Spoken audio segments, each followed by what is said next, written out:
Kitchen Live. This is our third show, and I am so happy to be here with you today. My name is Valerie Machinist. I am the Manager of Nutrition Services here at Community Servings, and today we are going to make a delicious quinoa kale risotto, and we're going to talk a little bit about fiber, a really important component of everyone's diet. So with that, I'm going to get started. While you're watching, if you have questions, you can type them into the comment section and we will get to them. So for those of you who are not familiar with risotto, it is traditionally a rice dish that comes from northern Italy, and it's this wonderful, creamy, cheesy, buttery deliciousness. It's a really rich dish, and this is a slightly healthier version of it. But I also want to take a moment to show everybody how easy it is to cook something in the style of risotto. I think people are put off by it because you have to stand at a stove and stir something for like 15 to 20 minutes. But it's a super easy way to cook something really delicious. It's a really versatile dish. You can add so many different things to it. And like I said, we're going to make a nice healthy version with quinoa today. The reason we're going to use that is quinoa is a wonderful grain that has lots of fiber and protein in it. And I think it's a grain that a lot of people are afraid of or afraid to cook because they think they're not sure what to do with it. So this is a great way to make it really flavorful and give you a nice, healthy dish. So with that, we're going to get started. One of the keys to making any dish like a risotto is having liquid that's already warmed up to stir into the grain that you're cooking. So that's the first thing we're going to do. This happens to be a vegan risotto, meaning that there's no animal products in it, but you could certainly modify this in so many different ways. You could use chicken broth, you could use water. I'm going to use unsalted vegetable stock, so I'm going to heat up 3 cups of that. And anytime you're using stock, whether it's chicken, vegetable, beef, seafood, the preference would be to get low sodium or unsalted. And the reason is when these are made, there's a lot of sodium added, and that's if you're not using homemade. There's a lot of sodium added to them, and this way you can better control the amount of salt that's in the final dish. You can better control the flavor. I find that with vegetable broth, especially the kind that you buy from the grocery store, if you don't get one that's unsalted or low sodium, it's really, really high in salt. So that's the best choice. So into the pot that goes, that was 3 cups of vegetable broth. And with this dish, what I'm going to also do is turn this on to just simmer. So we don't want it to be at a boil, we just want it to warm up and simmer gently so it's warm when we're adding it to the grain. And to this, we are going to add some fresh rosemary. You could use dried if you don't have fresh, and a little bit of black pepper, and it's going to give the broth some really nice flavor. So I'm just going to cut up a few rosemary leaves. You don't have to do this either, by the way. If you don't have rosemary, or most people have black pepper, but if you don't have rosemary, you can skip this entirely. I think it gives it a nice flavor at the end, but it's not critical to the dish.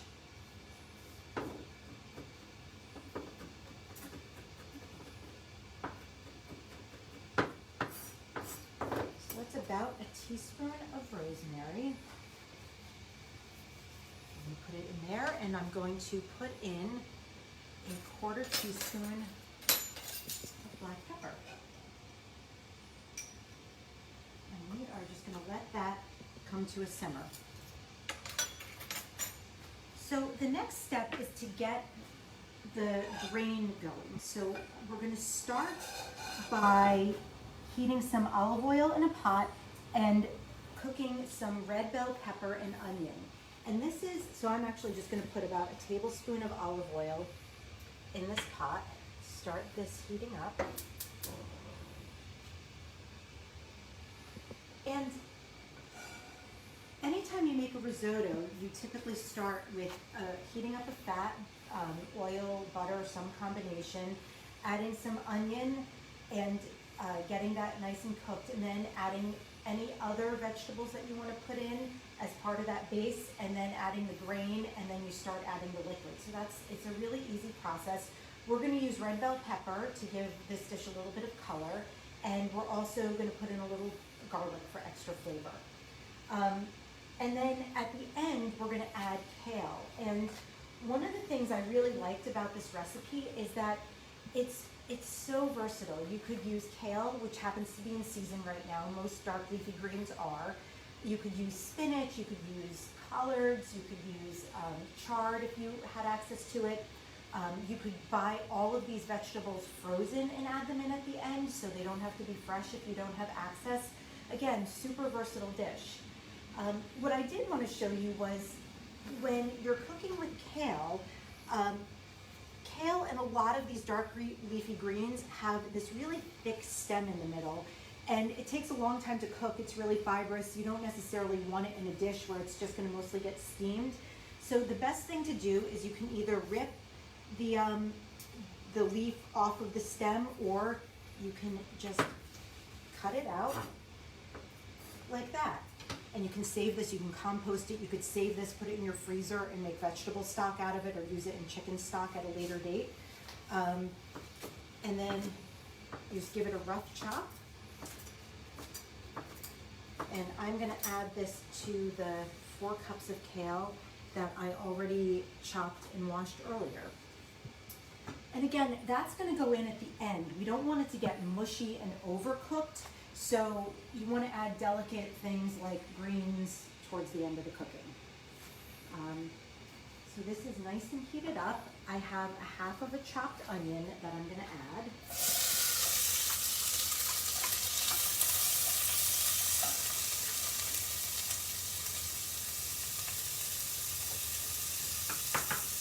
And a half of a red bell pepper. You could leave the pepper out if you didn't have it. You could use any color pepper. And we're going to let that cook and soften just for a couple of minutes. And then we'll move on with the recipe. And this is already coming to a nice little simmer, which is great. So as I said, we are going to talk a little bit today about fiber. This dish happens to have a good amount of fiber per serving, about 7 grams total if you make it as I'm making it. And a lot of that is coming from the quinoa and from the vegetables and the kale. We're going to put nuts in at the end. We're going to use some chopped pistachios. And all of those things are giving us a lot of great fiber. And many of you have probably heard most Americans don't get enough fiber in their daily diet. Fiber comes entirely from plant sources. So if you're not eating plants, meaning fruits and vegetables and grains and beans and things like that, chances are you're not getting a ton of fiber. So this is an easy way to get like at least a third of your fiber with just one serving of a dish like this. Fiber helps with a lot of things. It can help lower your cholesterol. It can help control your blood sugar. It can help with motility in terms of food moving through you, a subject not everybody likes to talk about all the time, but it's super important. And it also helps keep you full. It's one of the food components that when you eat it, it fills you up and prevents you from overeating. So that's why for us nutritionists, fiber is like one of the most important things to talk about. I remember as a kid, my grandparents talking about getting enough roughage in your diet, and you don't hear that much anymore, but it's kind of true. You want to make sure you're getting enough plant foods in your diet every day. So these are getting nice and soft. I am going to next add, I chopped up a clove of garlic, so I'm going to put that in. You never want your garlic to burn because it can give your food a really bitter taste, so I add it usually after I've softened the onion. We'll let that cook until it gets nice and fragrant for a minute. And then we are going to add the quinoa. Again, one of my favorite grains, and one thing that in all my years as a dietitian, I have found a lot of people are afraid of cooking, so hopefully this makes you a little less afraid. It cooks up quickly like rice, and it has a really lovely nutty flavor, and it's delicious. So we are going to add to this pot with the onions, pepper, and garlic 2 cups of quinoa.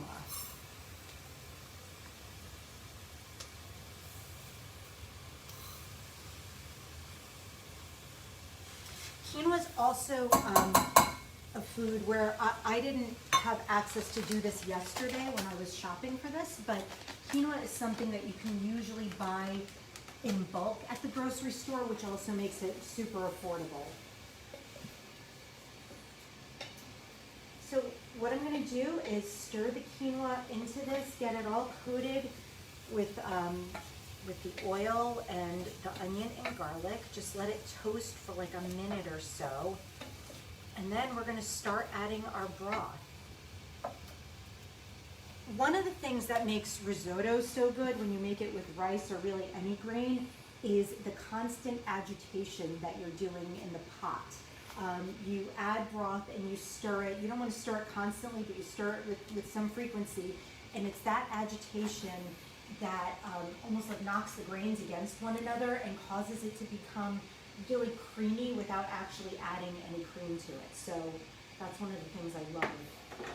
Actually, risotto, my family comes, or part of my family comes from northern Italy, and it is actually one of the first foods I ever learned how to cook. So if I could do it as a kid, anybody could do it. All right.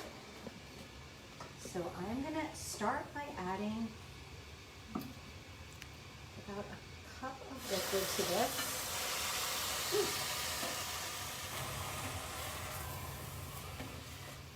So that evaporated right away, so I'm going to just add a little bit more. The goal is to get the liquid in and have it evaporate till it's almost all, or not evaporate, absorb into the grain until it's almost gone, and then you add a little more.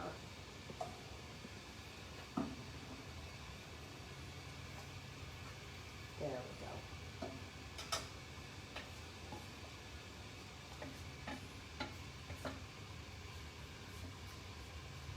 So now I've added that second ladleful in. It's going to cook for a minute, and then when I see it almost absorbed, I'm going to just keep adding more.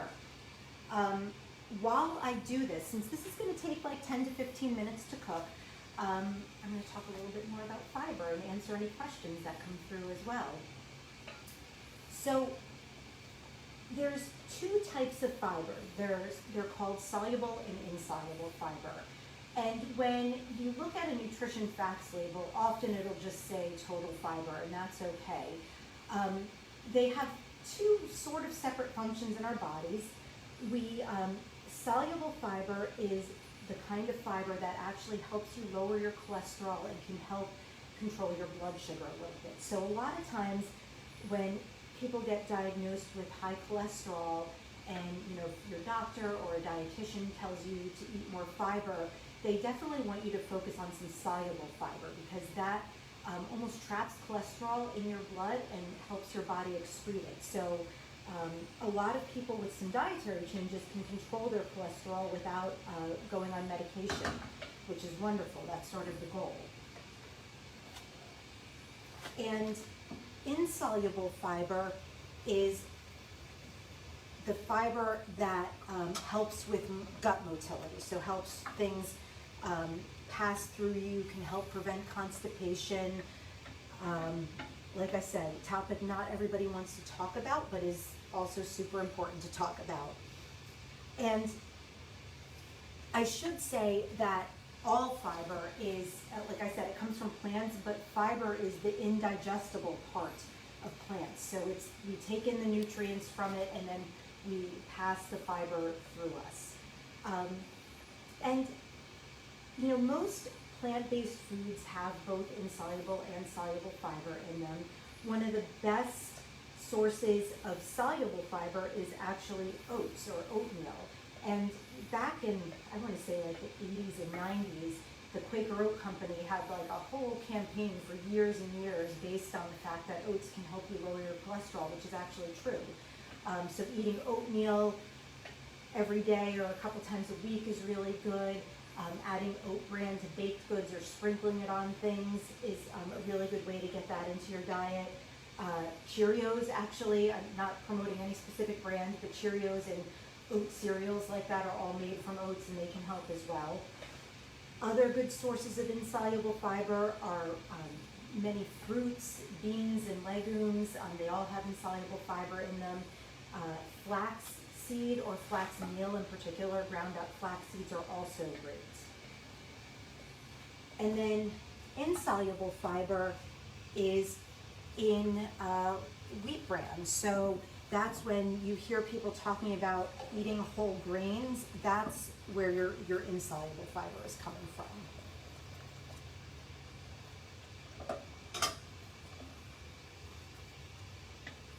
So this is coming along nicely. Turn the heat up just a little bit. You don't want it to cook super slow or you'll be standing at the stove for hours, but you also don't want it to cook too fast because it won't cook up quite right. I wish you could all be here to smell this. There's some questions I am seeing. Let me see.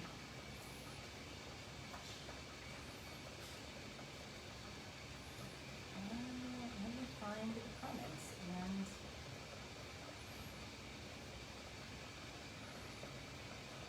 sorry, Eileen, I am my assistant's here.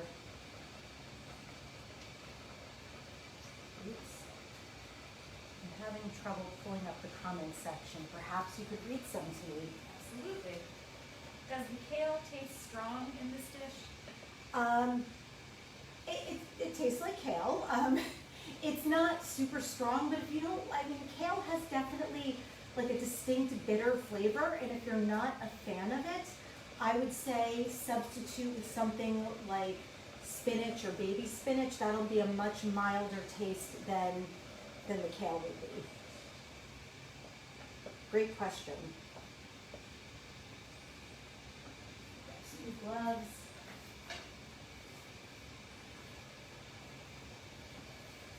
What you're not seeing, everybody, is behind the scenes. We have our awesome communications team, Ryan and Eileen, who are helping film and produce this today, and they're behind the scenes of all of these. So a little shout out to them for their great work in making this happen. All right, this is now finally cooking really nicely.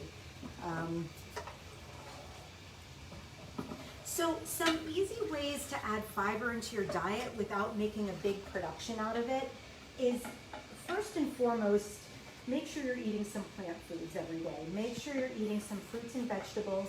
And I'll be honest with you, frozen are fine, canned are fine, whatever you have access to is fine. You want to just make sure you're getting some plant-based foods into your diet every day. And then when possible, eat whole grains. So you hear this, I think, probably all the time. But when you can, buy whole wheat bread, 100% whole wheat ideally. Use whole grain pasta if you can, brown rice, things like quinoa and other really unprocessed grains. Whenever you have access to them, they're just like that much healthier for you. That's really all. And I know it's not a preference from a taste perspective for everyone, but it's when you can, it's a really important thing to try to do. If you're baking, you can take most baked goods. Now, I wouldn't do this if you're making like a birthday cake or something, but you can take most baked goods and switch out half of the white flour for whole wheat flour. So a lot of times if I'm making muffins or pancakes or quick breads or things like that, I actually use half whole wheat flour. And most people don't know the difference. My kids don't know the difference. You can safely do that. If you're making like a really good dessert, I'm not sure that's the place to add fiber, but other applications you can. And you can also do things like add flax meal or oat bran or other things like that to your baked goods as well. So when I make pancakes or muffins or things like that, I toss in a few tablespoons of flax meal just to kind of up the fiber and the nutrition factor. I have another question. Can this dish be frozen? Oh, great question. Yes. So the question was, can this dish be frozen? And when it's done cooking and after it's cooled, yes, you could portion it out and put it in the freezer, and then you would just need to heat it up when you were ready to eat it. It's a good question because this actually makes quite a bit, and if you're cooking for yourself or just you and one other person, you're going to have leftovers, and if you don't want to eat them right away, definitely stick it in the freezer and save it for a day you don't feel like cooking.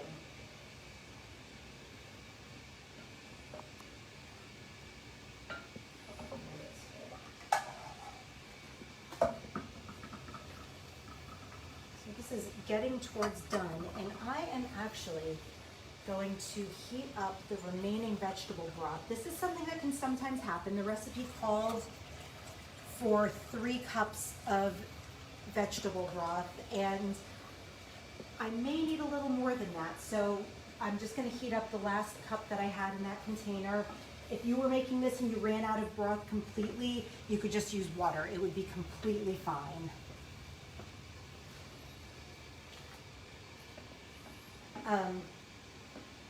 A lot of risottos at the end of cooking call for adding, like putting some butter in or adding Parmesan cheese, things like that for flavor.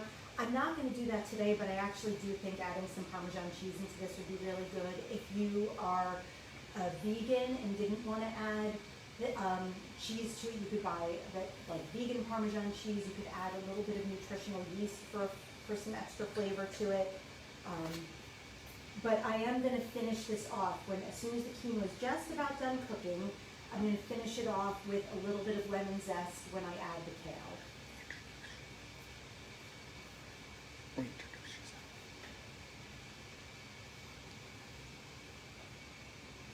So we are almost done with this. Some other ways that that you can add fiber into your diet on a daily basis is through some snacks, again, like fruits and veggies. A great, like one of my favorite snacks is baby carrots with some hummus. And if you tuned in last week, you saw Beth make that delicious roasted red pepper hummus.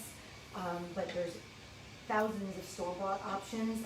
And actually, this is a very polarizing food, but there's a thing such as chocolate hummus out there now. A couple of different brands make it, and it's pretty delicious. And if you eat that with some whole grain crackers or even apple dipped into it, that's a really great snack with a lot of fiber in it. You can eat like a half a peanut butter sandwich on whole grain bread. Nuts have a lot of good fiber in them. Even just eating plain nuts like almonds, cashews, they're all really good sources of fiber to add into your diet. I think a little bit more and we'll be good to go here.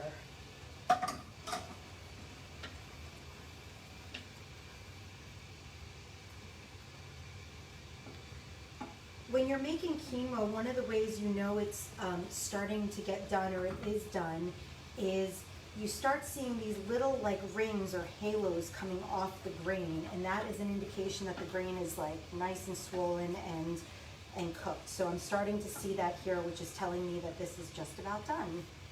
So I have another question. You mentioned making risotto with other types of grains. What other types could you use? Great question. So you could use regular rice. Traditional risotto is made with a short grain rice, most often something called arborio rice. You can get it in brown rice form. You can use farro for risotto. Here at Community Servings, our chefs make a farro risotto, which is delicious. You can use barley.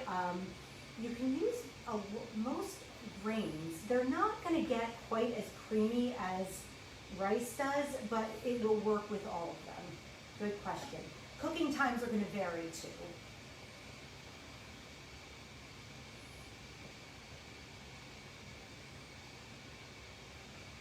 All right, so I'm going to let this last little bit of of broth boil off, and then I am going to start adding the kale into this and let that wilt a little bit.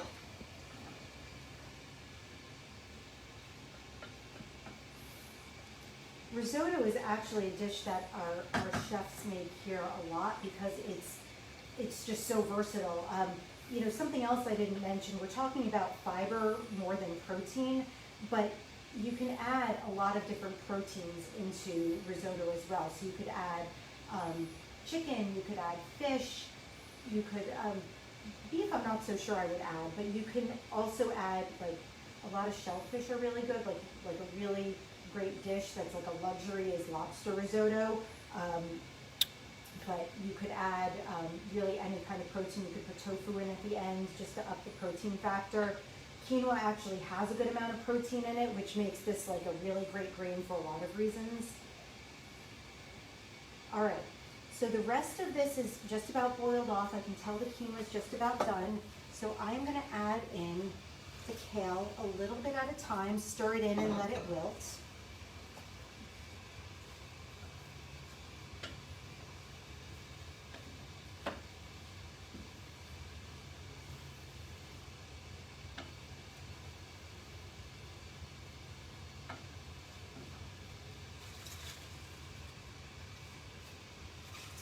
Someone asked earlier if you really taste the flavor of kale in this. If you did want to cook it down a little more, you could add it earlier in the cooking process, and it'll just cook it down and make it a little bit less pronounced. All right.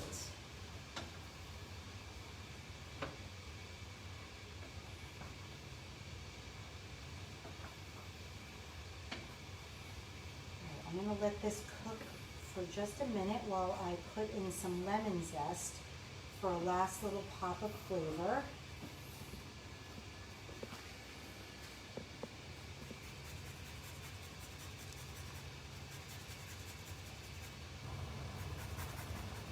I'm going to try not to get my fingers while I'm doing this.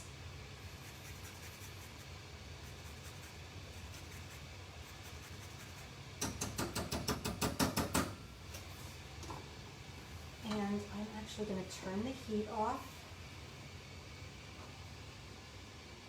I'm going to add a little bit of salt, which I haven't done yet, and we'll be good to go. So I'm going to add about a half a teaspoon of salt, and then I'll taste it and see. You can always add more if you feel like it needs a little bit more.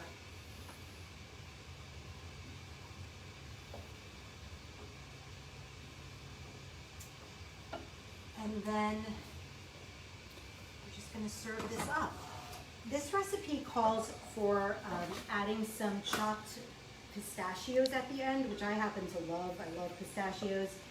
I was able to find ones that were shelled. If you can't or don't like them, you can omit the nuts. You could add sunflower seeds, pumpkin seeds, or pepitas.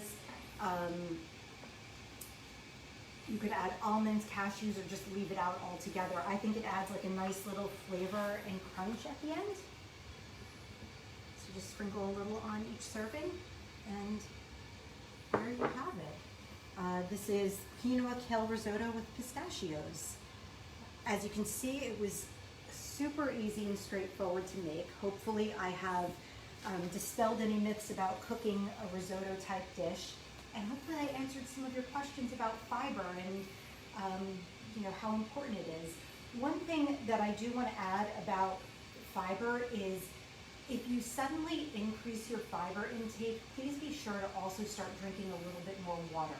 Make sure you're getting enough water every day, which for most healthy adults is somewhere around 8-ounce cups. There's a lot of different thoughts about how much everybody actually needs, and certainly if you have a disease that prohibits you from drinking much, don't follow that recommendation. But if you're going to up your fiber intake, up your water intake, just so you don't get constipated, because that can actually happen. Are there any other questions coming through? Well, wonderful. Thank you all so much for joining today for our latest installment of Learning Kitchen Live, and We will see you back here next Thursday. Have a great day, everyone.